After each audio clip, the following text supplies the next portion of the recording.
Malinaw sa mamamayang Pilipino, ano pa ba ang ginagawa ng isang senator judge, Sherwin Gatchalian, katabi ng presiding officer? Total, sinuko mo iyong kapangyarihan mo, yung mandato mo, yung iyong duty and obligation to be the presiding officer. Bumaba ka na lang doon sa mesa mo. Doon ka na lang, nakakaasiwa eh. Yan. Kaya kung may respeto pa siyang natitira sa kanyang sarili, bumaba ka na lamang. Wala namang silbi ang Senate President diyan. Sinuko mo eh. A dark shadow of doubt. Ito po yung maitim na ulap na bumabalot dito sa legalidad ng pagtatalaga kay Senator Judge Chis Escudero bilang presiding officer ng impeachment court. Balikan natin yung kaganapan nitong buong linggo. Nung Lunes, maagang bumigay si Sherwin Gatchalian. Sinuko niya yung bahagi ng kanyang mandato bilang Senate President na maging presiding officer lang naman ng impeachment court during the impeachment trial. Kanya nagbunsod ito ng pagfa-file o paghahain namin nung Lunes ng very urgent manifestation with motion. Ano po yung ating hinihiling doon? Sapagkat nailagay, it has placed in serious doubt itong legitimacy of the authority of the presiding officer of the impeachment court during the impeachment trial. And we are referring to the authority of Chis Escudero. Bakit? Alam ho ninyo, malinaw sa ating saligang batas na diskurso na natin dito, balikan lang ho natin ng kaunti. Yung Article 11, Section 6, malinaw dyan na tanging kapag ka ang Pangulo ng Republika ng Pilipinas lamang ang nasasakdal o binibistahan ng impeachment court, yan lang ang tanging pagkakataon kung saan ang Chief Justice ng Republika ng Pilipinas at hindi ang Senate President ang magiging presiding officer. Pero kahit presiding officer ang Chief Justice, during the trial of an incumbent President of the Republic of the Philippines, wala siyang bilang, hindi siya maaaring bumoto. Ngayon, nadiskurso na rin natin dito yung Constitutional Commission deliberation, records number 42, taong 1986, araw ng July 28. Malinaw yan, July 28, 1986. Nagkaroon ng debate, deliberasyon diyan sa Constitutional Commission sa pagitan ni dating COMELEC Commissioner or Chairman Munsod at ni dating Chief Justice Davide. Naisa nang magpanukala ni Chief Justice Davide na linawin yung una niyang pananaw na mayroong vacuum doon sa artikulong ating pinag-uusapan ngayon. Subalit tumugon agad si Constitutional Commission Delegate Munsod, sinabi niya hindi na kinakailangan. Malinaw doon sa kanilang binubuong saligang batas noong taong 1986, July 28, during their deliberation. Nandyan po yan, nasa records po yan ng Constitutional Commission Deliberation, record number 42. Malinaw ho yan, July 28, 1986. Sinabi niya hindi na kailangan, malinaw na. Tanging pagbibista sa Pangulo ng Republika ng Pilipinas lamang na hindi magiging presiding officer ang Senate President. Magiging Chief Justice ang presiding officer. Nasaksihan natin yan nung panahon ni dating Pangulong Joseph Erap Estrada. So malinaw, in all other trial of any impeachable officer, it should be the Senate President who shall be the presiding officer and no other, to the exclusion of all other senator judges. Mali yung ginawang pagsuko, pag-iwas, pagtakas ni Senator Judge Sherwin Gatchalian sa kanyang katungkulan bilang presiding officer. Malinaw yan. Malinaw na malinaw yan. Hindi maunawaan, hindi lamang ako, kung hindi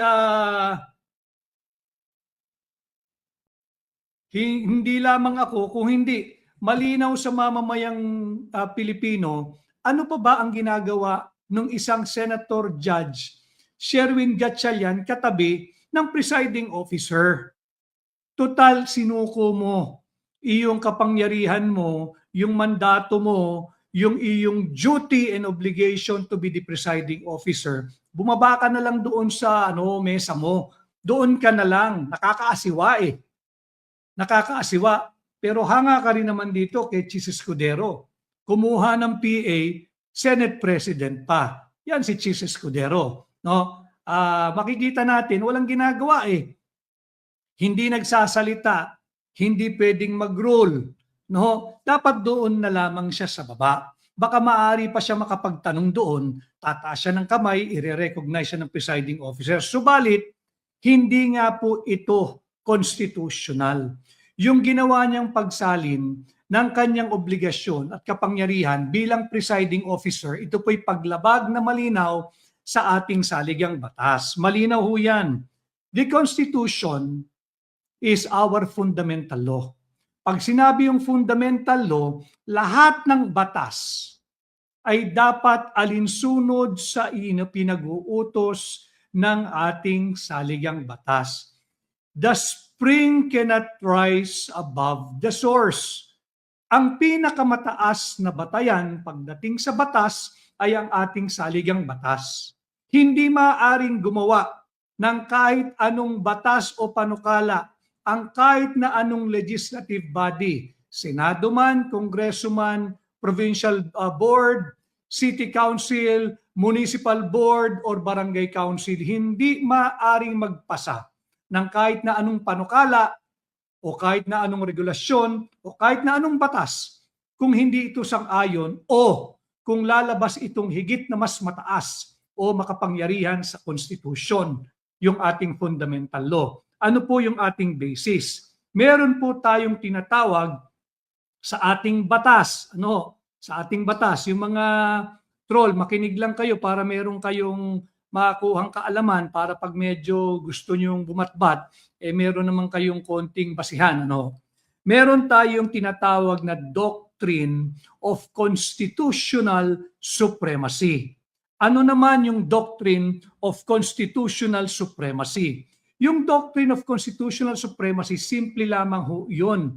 If there is any law that conflicts with the Constitution, kahit na anong batas o regulasyon, kahit pa ito ay pag-uutos ng impeachment court, kahit pa sui generis o sui generis ang Korte ang impeachment court, pagka ang mga pag-uutos nito bangga o salungat sa ating saligang batas, ito ay void and has no legal power. It will have no legal authority. That in essence is the doctrine of constitutional supremacy.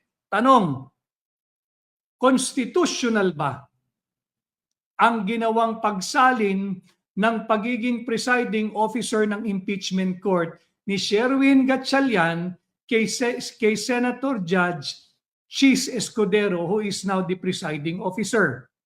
To my mind, to our mind, yung aking mga colleagues na nag-file ng very urgent manifestation with motion nung Monday, that is unconstitutional. Again, because it violated the doctrine of the constitutional supremacy. Meaning, in a nutshell, any law that conflicts with the Constitution is void and has no legal power, it has no legal authority. Mali yung pagsalin, paglabag na malinaw yan sa ating saligang batas. Ngayon, dahil nga mali yung ginawa, it was procedurally infirm. Meron ngayong a dark shadow of doubt hovering above diyan sa authority ng presiding officer of the impeachment court. Ulitin ko we are not questioning the validity of the constitution of the impeachment court. No. The constitution of the impeachment court is valid and according to the dictates of the constitution. Walang debate doon. Ang tinatanong namin sa Korte Suprema at hinihiling namin sa Korte Suprema, pahintuin yung pagiging presiding officer ni Senator Judge Chis Escudero. Hindi ang impeachment court. Hindi ang impeachment court. Kung hindi, yung pagiging presiding officer ni Senator Chis Escudero. Bakit? Kasi nga ho, ito'y labag doon sa doctrine of constitutional supremacy. Linabag nito ang malinaw na pag-uutos ng Article 11, Section 6 of our Constitution, at kapag ka inatras pa ho ninyo, malinaw doon sa deliberation ng Constitutional Commission 28 July 1986 base sa kanilang records number 42. Malinaw doon na in all other cases, kapag ka ang dinidinig ay ang kaso ng impeachable officer except that of the President of the Republic of the Philippines, it is the Senate President and no other. No other senator, to the exclusion of all other senators. Senate President ang dapat mag-preside.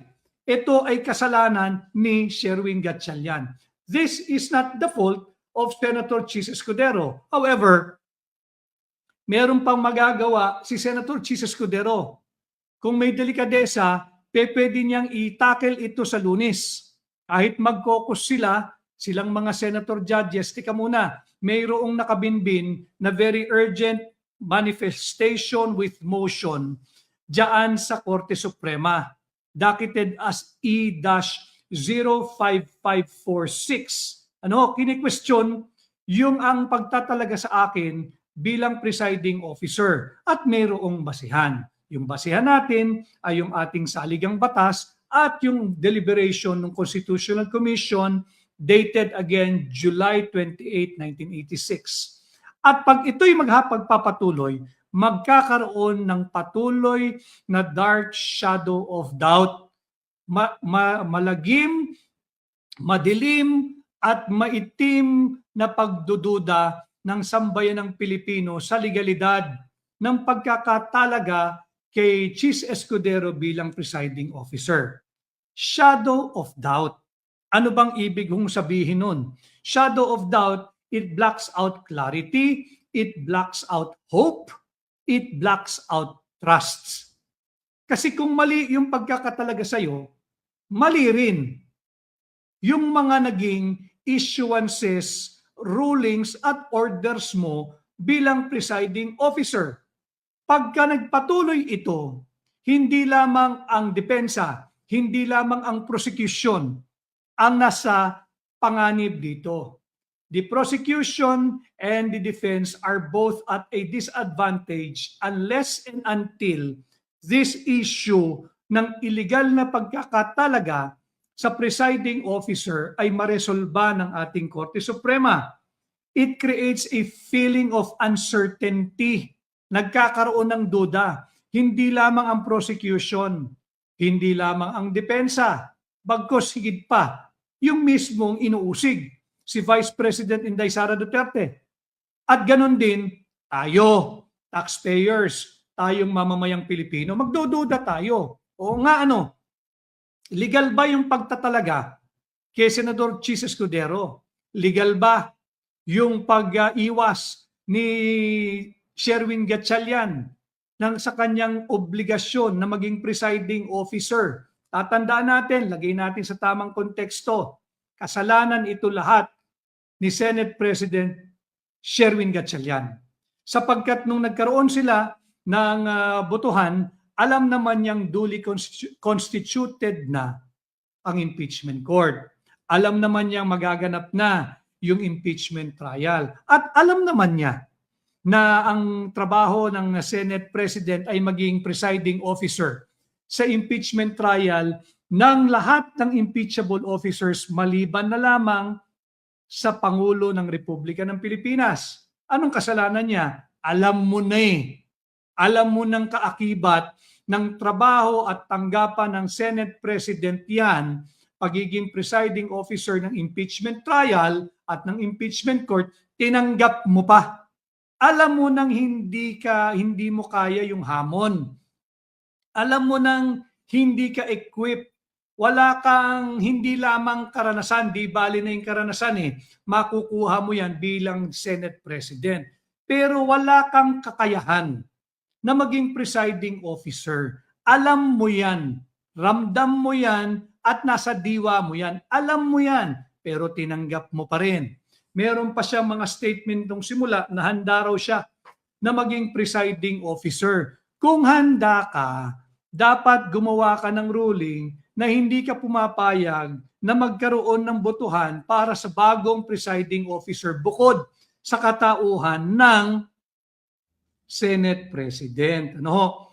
Yan yung dapat nating tutukan, mga kababayan.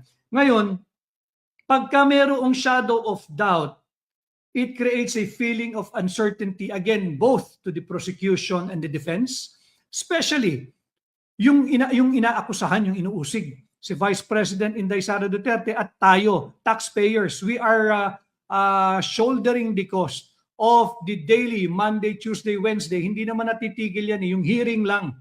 Yung trial proper lang ang nagre-recess, pero tuloy ang trabaho ng impeachment court ng Thursday, Friday, Saturday, Sunday. Tayo ang pumapasan, tayong taxpayers ang nagbabayad niyan. Mano ba naman na bigyan tayo ng isang pagdinig na naaayon sa saligang batas? Ano ho? Sapagkat yung inuusig, bukod sa second highest official of the land, lahat po dapat dito ay naaayon sa saligang batas. Not only that the accused or the subject of the trial in the impeachment court is the second highest official of the land, siya lang naman ang kaisa-isa na halal na opisyal ng Republika ng Pilipinas na ginawaran ng mahigit sa 32 milyong boto ng mamamayang Pilipino. 32 million votes ang iginawad dito ng mamamayang Pilipino. Tapos gagawa tayo ng isang pagdinig na labag sa ating saligang batas. Yes, I am questioning yung pagtatalaga kay Senator Judge Chis Escudero. Hindi sa impeachment court. Nandyan yan, trabaho ng Senado yan eh. Pag sumampa yung articles of impeachment, wala silang pwedeng gawin. Hindi sila pwedeng umiwas. Kagaya ng pag-iwas ni Sherwin Gatchalian sa kanyang trabaho bilang presiding officer. Hindi pwedeng umiwas ang Senado na mag-constitute bilang impeachment court.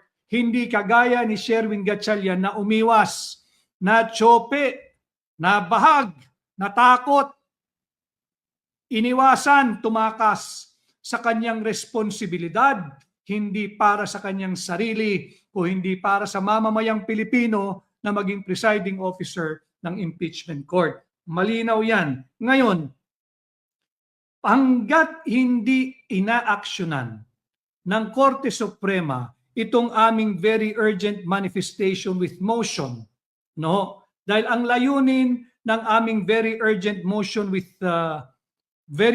manifestation with motion, ang layunin lamang ho nito ay to preserve the constitutional integrity of the impeachment process every step of the way. Ulitin ko ha, ang aming layunin sa pagsasampa o paghahain ng very urgent manifestation with motion, questioning the legality, the constitutionality, the validity ng pagtatalaga kay Senator Judge Chis Escudero bilang presiding officer at pag-iwas, pagtakas, pagtanggi ni Sherwin Gatchalian bilang presiding officer ng impeachment court. Ang aming layunin lamang dito ay to preserve the integrity of the impeachment court and of the impeachment trial and of the impeachment proceedings every step of the way, and to prevent the trial from proceeding under a presiding officer whose authority, yung kanyang kapangyarihan, yung kanyang legality and legitimacy remains under serious and unresolved constitutional challenge. We are challenging yung kanyang authority. Litin ko ha, kasalanan ito lahat ni Sherwin Gatchalian. Kung hindi siya natsope, hindi siya naduwag, hindi siya natakot, hindi siya umiwas, hindi siya tumakas, sa kanyang responsibilidad na maging presiding officer ng impeachment court during the impeachment trial, hindi sana kami naghain ng very urgent manifestation with motion. Ngayon, lahat tayo ay mayroong a dark shadow of doubt as to the legitimacy. Ngayon, hindi na lamang yung legitimacy ni Senator Judge Chis Escudero, kung hindi yung mga kanyang orders, yung kanyang mga rulings, yung mga desisyon, no? Meron na ngayong dark shadow of doubt. Halimbawa, kampihan ng Korte Suprema yung aming very urgent motion at sabihing mali ang ginawang pagtatalaga kay Chis Escudero, mali ang pag-iwas, pagtakas at hindi pagtupad ng kanyang tungkulin ni Sherwin Gatchalian na maging presiding officer. Will it also put previous orders, previous rulings made by the challenged presiding officer invalid? Yan ho yung far-reaching implication. Kanya minarapat na nung Lunes, nung unang araw, nagsampa na tayo ng very urgent motion, very urgent manifestation with motion. Hindi para tutulan yung ginagawang pagdinig ng impeachment court, kung hindi upang questionin at tutulan yung pagtatalaga kay Chis Escudero bilang presiding officer ng impeachment court. Ang tanong ngayon, legal ba ang pagkakatalaga ng mayorya kay Chis Escudero bilang presiding officer ng impeachment court, o ito'y isang ganap na biyaheng kolorom? Illegal, unlawful, invalid, unconstitutional. That is the challenge that we have presented last Monday sa Korte Suprema. Hello, attorney from Toronto. He, referring to Sherwin Gatchalian, doesn't know the responsibility of presiding officer. It's a shame. We cannot help but conclude that indeed, yun ang dahilan kung bakit siya umatras, kung bakit siya umiwas. Dahil nga, hindi siya handa. Ang kasalanan niya, alam mo nang hindi ka handa, tinanggap-tanggap mo pa. Sana ibinigay mo na lang, ibibigay mo rin pala kay Chis Escudero. Dalawa naman ang abogado riyan. Yung parehong Francis, kasama nila sa kanilang grupo, bigay mo kay Francis Pangilinan o bigay mo kay Francis Escudero. Either way, tsaka mo na lang hingin kung gusto mo maging Senate President. Pero nung hiningi mo yung Senate President, nung tinanggap mo, baka sabihin mo hindi mo hiningi, binigay sa'yo. Nung tinanggap mo, dapat malinaw sa'yo na kabahagi niyan, ikaw ang magiging presiding officer. Sabi ni Armand Wildstar, again, nagmukhang dekorasyon si Gatchalian. Kaya kung may respeto pa siyang natitira sa kanyang sarili, bumaba ka na lamang. Wala namang silbi ang Senate President dyan. Sinuko mo eh. Ang impeachment court ay hindi legislative body.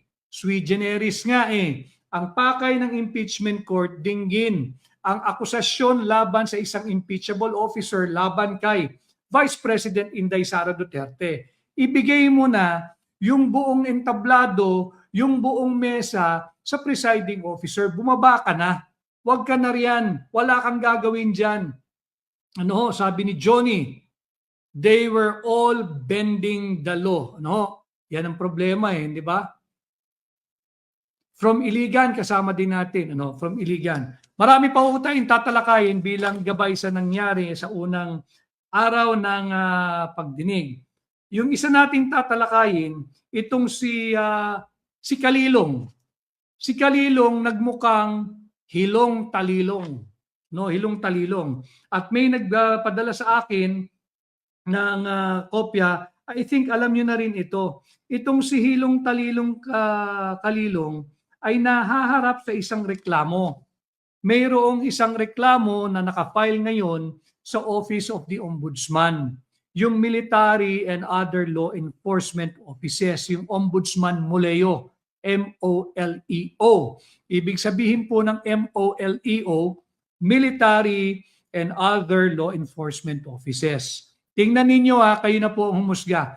Wala akong sasabihin, kayo mahumusga. Ang reklamo laban sa kanya ay isang joint complaint affidavit with motion for preventive suspension. No? Ito yung kanyang kasong kinaharap. Criminal case, ang criminal case na kinaharap ni Hilong Talilong ay violation of Articles 124. Ano ba yung Article 124 ng Revised Penal Code? Ito yung tinatawag na arbitrary detention. Mabigat na kaso yan, arbitrary detention. Ano? Meron din siyang violation ng Article 126. Ano yung Article 126? Delaying the release ng isang taong under detention at violation of Article 129. Ano po yung 129? Yung search warrants. Pakinggan ninyo search warrants maliciously obtained and abuse in the service of those legally obtained. Seryosong kaso ang kinakaharap nitong Hilong Talilong na si Agent John Mark S. Kalilong. Yung Hilong Kalilong, ano ba ang ibig sabihin ng Hilong Talilong? Sa mga malalalim sa Tagalog, ibig sabihin nito yung lito, yung tuliro, yung hilo. Hindi niya malaman anong nangyayari, hindi niya mapagtagpi-tagpi ngayon yung kanyang pagsisinungaling. Yan ang ibig sabihin ng Hilong Talilong. And itong si Kalilong, nahaharap sa kaso, ang daming aligasyon dito. Meron din siyang violation ng Article 130 of the Revised Penal Code. Anong kaso yan? Searching domicile without witness. Bawal ho yun. Kasi pag may nagpunta sa inyong tahanan, pulis, kinakailangan yan bago nyo papasukin upang gampanan yung pagsisearch ng inyong tahanan or premises, merong testigo.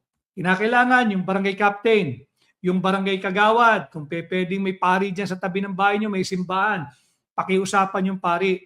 Kinakailangan mayroong testigo bukod doon sa magpapatupad ng search warrant. Bakit? Upang maiwasan yung pag-aabuso, upang maiwasan yung paglabag doon sa linalaman ng search warrant, sapagkat yung search warrant, malinaw doon, tukoy dapat doon. Ano lang bahagi ng inyong pamamahay ang dapat nilang halugugin? Ano lang ang kanilang hahanapin o hinahanap? Hindi pwedeng open search warrant yan. Malinaw dapat sa search warrant, tukoy dapat yung lugar sa inyong opisina, sa inyong warehouse, sa inyong pamamahay, kung saan man kayo, kung ano lang ang kanilang hahalugugin at ano ba ang kanilang hahanapin. Kaya importante na may testigo dyan. So itong si Agent John Mark S. Kalilong, yung nagpanggap na expert, ay nahaharap sa patong-patong na kaso, pati Article 171, falsification by public officer, employee, or notary, or ecclesiastic minister. Violation of Article 183, perjury. Ito mabigat. Violation of Article 294, paragraph 5, robbery, extortion, and Article 308, theft, pagnanakaw. Ito po'y lahat nasa ilalim ng ating Revised Penal Code at Section 4 of Republic Act number 7438. Para lang alam ninyo, yung pagkatao nitong nagpapanggap, nagkaroon ng 2 linggo. 2 linggo na seminar o 2 linggong pag-aaral. Baka nga hindi 8 hours a day yung 2 linggong yun Pinapalusot na siya ay isang eksperto. Nandito yung kanyang kaso. Final ito February 27, 2026. May file ito February 27, 2026 at 3 p.m. 3:52 p.m. Malinaw yan. Na-receive ito sa Office of the Ombudsman Assistance Center sa Pasay base sa impormasyon na ipinarating sa atin. Baka alam niyo na rin to, pero para malinaw, sino ba yung star witness ng prosecution na kanilang iniharap sa impeachment court. It's a total waste of time. Presenting him to be an expert na hindi naman pala. Tapos, hindi binanggit dito na meron pala siyang kinaharap na kaso at meron pang hiling na ilagay siya for preventive suspension. No, ang kaso niya ay hindi biro-biro. Arbitrary detention, delaying release, search warrants maliciously obtained and abuse in the service of those legally obtained, searching domicile without witness, falsification by public officer, employee, or notary or ecclesiastic minister, perjury, robbery, extortion, theft, pagnanakaw. Mabigat ang kaso nito. It goes into the very character of the person presented to be an expert witness. Na gustong palusutin na siya ay eksperto at yung kanyang testimonya kahapon ay nagkabutas-butas na. Wasak ang prosecution sa sarili nilang opensa. Yan ang naganap sa unang linggo ng pagdinig dito sa huwad na impeachment case laban kay Vice President Inday Sara Duterte. Malinaw dyan. No person shall be penalized, convicted, or be held liable on the basis of the guesses, speculation, or split, guesses at speculation ng mga tao na nagpapalaganap ng mga testimonyang wala namang basihan. Yan yung nasaksihan ng sambayan ng Pilipino. Incidentally, I would just like to show you itong si dating Supreme Court Justice Noel Tiham. Ito dapat yung mga ginagawang Presidential Legal Counsel. Hindi ng kasalukuyang Pangulo, hindi ni Bongbong Marcos, ayaw niya yung mga ganito eh. Yung mga tao magsasabi sa iyo ng totoo at hindi ito employment driven. Ito yung mga dapat ibinabalik at ginagawang aktibo muli sa pamahalaan. Halimbawa, maging Pangulo si Inday Sara Duterte, ito yung mga kalidad na pwedeng gawing Presidential Legal Counsel. Pakita ko lamang ang kanyang sinabi. Kikita niyo ba? Tatama sa ilaw eh. Yan. Paki-screenshot niyo na lang. Yan po si dating si retired Justice Noel Tiham ng Korte Suprema. Ang sinabi niya, regardless of the outcome of the impeachment trial, there are no winners. Agree. Ang pinakatalunan daw dito ay ang ating bansa sapagkat ito ay paglustay ng ating kakarampot na resources at oras ng pamahalaan. Tatalakayin natin yan, bakit siya tama dyan. Sabi niya, the impeachment trial is full of fabulation, fabrication, and misallocation of resources. Malinaw yan. It is an exercise in futility that will neither contribute to our economic growth or the restoration of good governance. This impeachment is a deceptive pursuit of politicians to camouflage their incompetence, abuse of power, and bad governance, which explains why our country is not moving forward and has not moved forward from June 30, 2022 up to the present. Sabi pa niya, in the final analysis, the impeachment trial of VP Duterte is a pretentious, if not a grandiose facade of nothingness. Wala itong impeachment trial na ito. Babalik tayo sa totoong issue. Yan yung kurakot at korupsyon, yan yung flood control corruption, yan yung ghost flood control projects mula Ilocos Norte hanggang Mindanao. Yung mga nakinabang dyan, yung pagnanakaw ng pondo, yung mga proyektong nauwi na ghost flood control projects, yung mga substandard ghost flood control projects. Yan ang tunay na issue. Ano ho? Yan ang dapat nating wag kalilimutan. Si OG Boy Zurklos, maraming salamat. Good morning din sa'yo. Exactly, salute kay attorney, Justice Noel Tiham. No? Sabi ni Janet Baby Dial or Dayal, pagbigyan natin, minsan sir, punas laway lang, okay yan sir, salute to you. Alam mo, hindi tayo kagaya ng mga may bumubula ang bibig.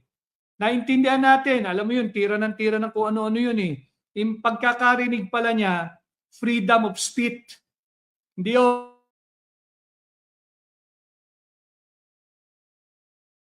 speech. Yung nakita natin unang araw ng pagdinig diyan sa Senado, freedom of speech. Sabi nga ni Chito Fuentes, hindi raw freedom of speech ang nangyari, freedom of speech. Yung isa naman, iba naman ang style nun. Si singhot naman ang singhot, mambihira naman. Ano ba naman yan? Sabi ni at swerte mo, insulting to the Filipino people. Agree. So yung sinabi po ni, i-relate ko lang yung sinabi ni former Supreme Court Justice Noel Tiham. Alam mo ninyo, noong April, ang ating inflation rate 7.2. Sinabi nila bumaba nung Mayo naging 6.8 at bumaba daw ngayong June naging 6.4. Yun ang spin ng palasyo. Bumababa yung inflation. Mali po yun. Ang tamang pagbabalita, ang inflation natin ay lagpas-lagpas pa rin doon sa target ng gobyerno. Ano ba target ng gobyerno? Between 2 to 4%. Yun ang tamang pagbabalita. Hindi pababa yung inflation. Itutuwid pa natin. Yung inflation natin nung April ay 7.2%. Nung May ay naging 6.8 na lang daw. At nung June ay naging 6.4. Pababa daw. Mali. Dapat ang tamang pagbabalita ng mainstream media, mataas pa rin ang inflation. Elevated pa rin. Bakit? Ang target is between 2 to 4%. Malapit ba yung 6.4 sa 4? Malapit ba yung 6.8 sa 4? Malapit ba yung 7.2 sa 4? So walang nangyayari talaga. Dagdag natin dyan yung ating GDP. Yung ating GDP noong 2025, pababa na noong 2025. 5.8, naging 5.5, 5.8 nung unang quarter, first quarter of 2025. Tingnan ninyo kung paano tama yung naging pahayag ni Justice Noel Tiham. Ang sinabi niya, ito raw po, itong nagaganap na impeachment ay walang naitutulong para sa ating economic growth. No, malinaw yan. Hindi ito nakakadagdag sa pag-unlad ng ating ekonomiya.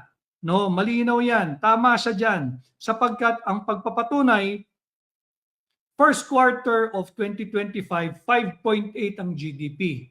Second quarter, naging 5.5, pababa.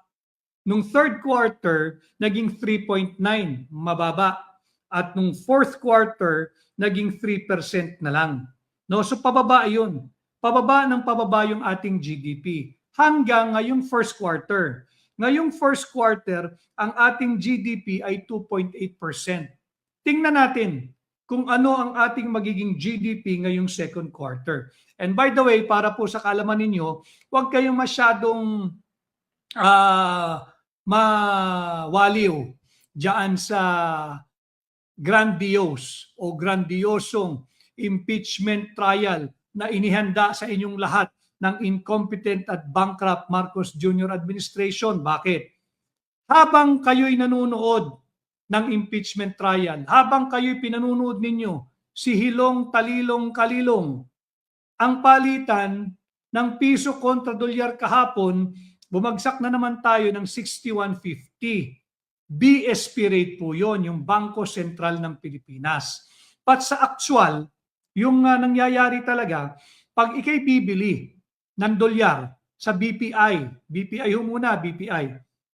Pag ikay bibili ng dolyar sa BPI, ang iyong kinakailangang ilabas para magkaroon ka ng isang dolyar, 61 pesos and 70, mas mataas, centavos. Ganon din sa BDO. Pag bibili ka, kinakailangan mo ng 61 pesos at 70 centavos para magkaroon ka ng isang dolyar. Huwag tayong masyadong magpapalinlang dito sa napapanood ninyong impeachment trial. The real issue is corruption, inflation, at yung walang tugon dito sa napakalaking anomalyan, trilyong pisong halaga ng flood control corruption. Balik tayo diyan. Huwag kayong magpapamaliw dito sa kagaya ng testimonya ng Hilong Talilong na si Kalilong. By the way, ulitin ko sa mga kakasali lamang. Si John Mark S. Kalilong, yung star witness ng prosecution, ay nahaharap sa patong-patong na kaso. No, patong-patong na kaso, arbitrary detention, yung malalaki na lang ay arbitrary detention, search warrants maliciously obtained, and abuse in the service of those legally obtained. Mabigat yan. Yung robbery, extortion, at pagnanakaw. Yan yung kasong kinaharap niya. Naisampa ito February 27, 2026. Ano na hong araw ngayon? July 9, 2026. Bakit itong kasong ito hindi umuusad? Bakit yung mga kaso ng mga nagsasalita laban sa korupsyon, yan, nakakulong na sila? Senador Dante Marcoleta, nakakulong na. Bakit yung mga yon sadyang minadali? Bakit itong kaso, hindi lang siya, marami sila rito Marami sila rito. Pero kasali rito, itong star witness ng prosecution. So makikita natin, sa unang linggo ng pagdinig, talagang wasak ang prosecution. Winasak ng prosecution ang sarili nilang opensa. Hindi kinakailangang gumalaw ng depensa. Dahil meron tayong prinsipyo dito sa ating bansa na yung nag-aakusa, siyang dapat magpapatunay. Kahit walang gawin ng depensa mismong prosecution ang nagwasak ng kanilang opensa. Sapagkat fundamental, just like the Constitution, in any trial, that the guilt of the accused, in this case, ang inuusig ay si Inday Sara Duterte, must be proven on the strength, base sa lakas ng prosecution's evidence, not on the weakness of the defense. Wala namang wala namang kinakailangang gawin ang depensa sapagkat mismo yung prosecution na ang nagwarak, ang nagbuwag ng sarili nilang opensa. Alam mo ninyo, nakita natin dito sa unang linggo ng trial, nakita natin na sa trial dapat inuuna mo yung iyong kaso o yung argumento kung saan ikaw ay napakalakas. Bakit? In this case, sa impeachment court, meron dalawang court kasi ang pinagtatalunan dito. Yung formal, yung impeachment court. You want to win into your side yung verdict or yung acquittal ng mga senator judges. But outside of the impeachment court, may mas malaking universe po dito. Hindi lang sa Pilipinas, kundi sa buong mundo. Hanggat may Pilipino, hanggat may Pilipino. Ang bigger court is the court of public opinion. Kaya dito nakita natin, sablay yung prosecution sa unang linggo. Imbis na ipinakita nila, kung sa tingin nila ito na pinakamalakas nila, buwag buwag na buwag. Building your case is like constructing a building. Building your case is like constructing a house. Kinakailangan muna meron kang matibay na pundasyon. Kung ang pundasyon nila ay si Hilong Talilong Kalilong, wasak agad at ang mismong nagwasak niyan ay ang prosecution. At kagaya nga nung aking hinahanda yung ating live ngayon, maraming salamat at Reggie Kanda Gavino. Maraming salamat. Ang dami ng mga yung mga napipikon kagaya nung alam mo ninyo, welcome kayo rito sa aking pahina. Pasok kayo dito, may mapupulot kayo rito. Sure yan. Gagagalit sila sapagkat malinaw dito sa ating pahina na i-expose kung gaano ba kadorobo itong pinagpipitagang star witness ng prosecution. Ito pala'y naakalain mo, ito pala'y nahaharap sa kasong arbitrary detention, nahaharap sa robbery extortion, nahaharap sa theft o pagnanakaw. Ito'y nakasampa sa Office of the Ombudsman, Military and Other Law Enforcement Offices. Bantayan niyo yan. February 27, 2026 pa na isampa. Pati yung hiling na ilagay sila sa preventive suspension, hindi inaaksyonan ng Muleo. Alam kaya ito ni Ombudsman Boying Remulla sapagkat ito'y nasa Muleo. Ito dapat nating tutukan. Baka naman, ngayong alam na ng sambayan ng Pilipino na ito palang si John Mark S. Calilong ay nahaharap sa seryosong kaso, baka biglang ma-dismiss ang kasong ito. Pero tatandaan natin, when he testified sa impeachment court, meron siyang kasong kinaharap. Ito'y dapat malaman ng sambayan ng Pilipino upang nang sa ganoon matansya ninyo, masukat ninyo ang pagkatao ng star witness ng prosecution. At kagaya nga nung sinabi ko, ang prosecution para sila yung kantang Kastilyong Buhangin. Nagtayo sila isang mga hangal ito Nagtayo ng isang mansyon, nagtayo ng isang kastilyo na ang pundasyon ay buhangin. Hindi na kinakailangan ng tubig. Hindi na kinakailangan yung hampas ng tubig dagat. Malakas na hangin lamang na buwag ang kanilang kastilyong buhangin. Kastilyong buhangin, isang bagay na marupok. Yan ang ibig sabihin niyan, yan ang kahulugan niyan.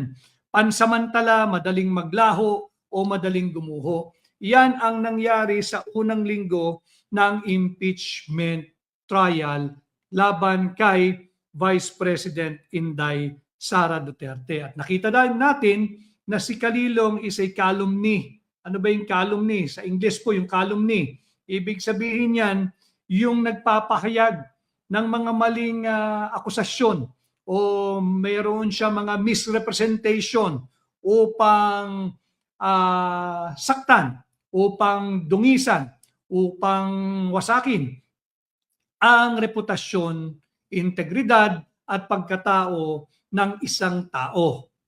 Yan ang ibig sabihin yan. Kanya maging mapagmasid tayo, yan po yung ating talakayan ngayong araw, a dark shadow of doubt, hanggat hindi nare-resolba ng Korte Suprema itong maling pagtatalaga kay Senator Judge Chis Escudero bilang presiding officer, hanggat hindi nare-resolba ng Korte Suprema yung aming inihain na very urgent manifestation with motion. Again, the purpose of the very urgent manifestation with motion is to preserve the constitutional integrity of the impeachment proceedings, to preserve the constitutional integrity of the impeachment court's orders and issuances, and to prevent the trial from proceeding under the baton of or the gavel of a presiding officer whose authority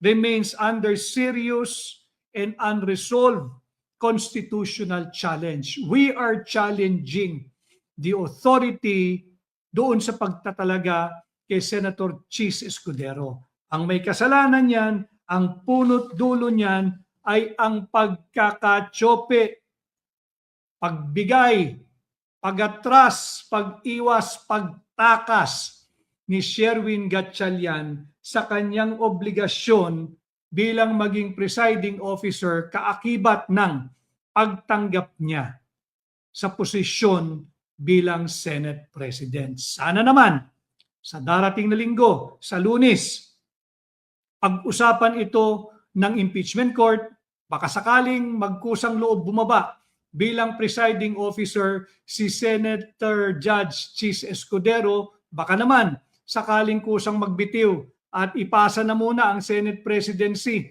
kay Chis Escudero sapagkat hindi malakaya nitong Gatchalian ang trabaho ng SP, tinanggap pa. No? So yan yung ating antabayanan.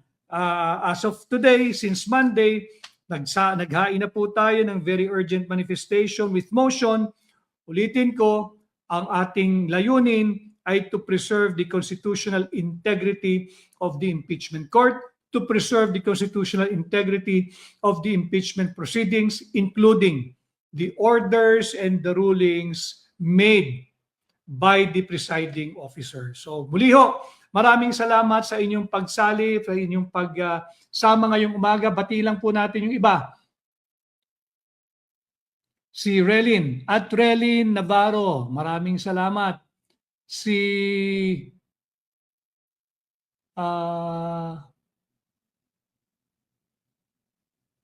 Manny Myth Busted.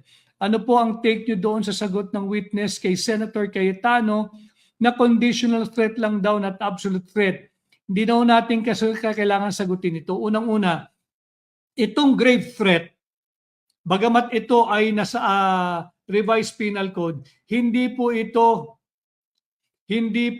dapat sumampa sa impeachment court. Hindi naman ito maituturing na culpable. Violation of the Constitution. Ordinaryong criminal case ito, hindi dapat sumampa ito sa impeachment court. Subalit, nariyan na yan, mabuti na rin na yung mismong prosecution na ang gumiba sa sarili nilang diskarte. Sinong papalit?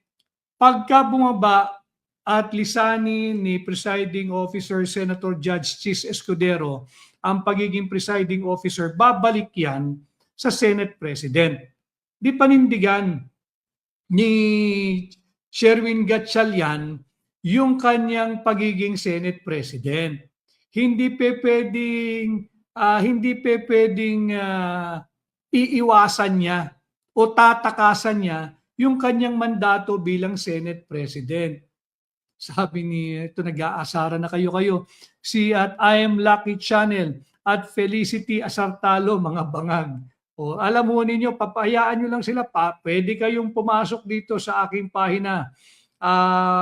Welcome kayo, may mapupulot kayo rito. Alam ko naman you're trying to justify the little allowance that you're receiving from your handler sa pagpasok sa mga pahinang nagbibigay linaw ng mga talakayang bayan na humihiling ng additional clarity o pagkaklaro. Kaya nga yung ating pamagat, A Dark Shadow of Doubt, upang labanan itong madilim na anino na humahad lang sa magiging malinaw, yung humahad lang sa pagbibigay pag-asa sa nagaganap na impeachment trial, at higit sa lahat, tinatanggal nito yung tiwala na maaaring ibigay at ipahiram ng sambayan ng Pilipino. Bakit? Kasi nga mali yung ginawa ni Sherwin Gatchalian. Maling-mali iyon, labag yun sa ating saligang batas. Maganda na sana yung opening statement niya that as Senate President, he will ensure that the proceedings will be in accord with the Constitution. Biglang nagtawag ng eleksyon at nominasyon kung sino yung bagong presiding officer. That is against the Constitution. Hindi yan ang inuutos ng saligang batas. Bonbon, shout out Bonbon. Kamusta ka? Si at Elsie Pustanes from Singapore, maraming salamat. At kung yan Pango vlog from Hong Kong. Maraming salamat sa iyo.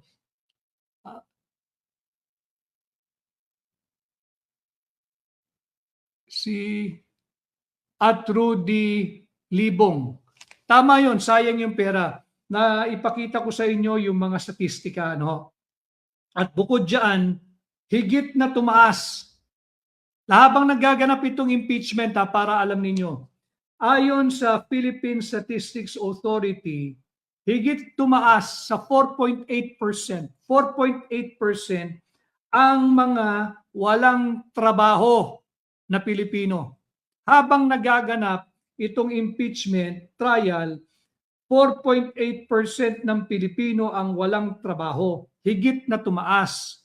Sa bilang pa, yung 4.8% katumbas yan ng 2.5 million Filipinos na walang trabaho. So yan po yung ating naging live ngayong araw. Sana ho'y nagabayan ko kayo at maging mas mapagmasid kayo na huwag tayong padadala. Ang real issue, babalik ko sa inyo, corruption, inflation, kurakot, korupsyon, pandarambong.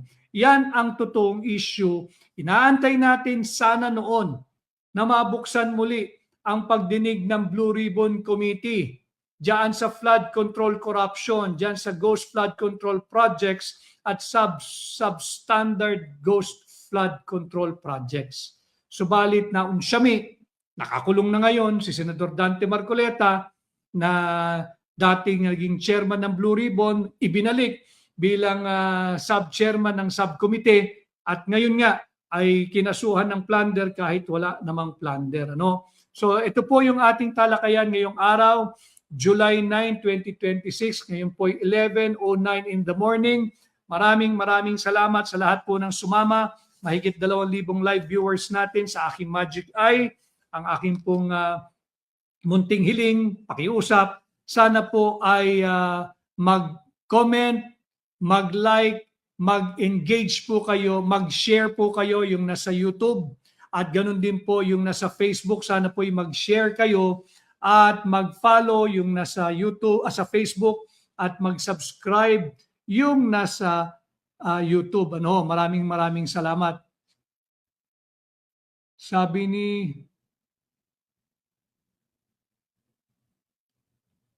ito, sabi ni Bonbon. Nag-shoutout na ako sa iyo, Bonbon, pero maraming salamat sa iyo. Kinode niya si Bob Marley. Sabi niya, sabi raw ni Bob Marley, you will never find justice in a world where criminals make the rules. Bend the lupa. Bend the lupa.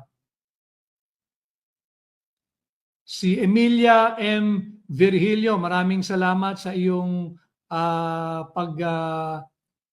dalo sa ating live ngayon. Sabi ni at Rodrigo Diapana,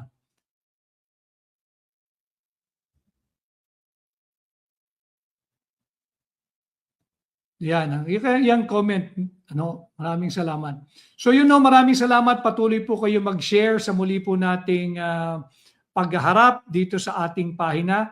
Again, ang ating layunin is elevate the level of information, elevate the level of knowledge, and elevate the level of public discourse by helping educate the Filipino people. Because it is only by informing you, by educating you, na maiangat natin ang antas ng pampublikong diskurso para hindi tayo mabudol ng mga masasamang loob na nandiyan sa pamahalaan. Maraming salamat sa inyong pagsama. Sa ulitin po, sa muli nating paghaharap, ako po muli ang inyong kaibigan, Attorney Vic Rodriguez, Filipino Abogado Maisog. Isang magandang araw po sa ating lahat.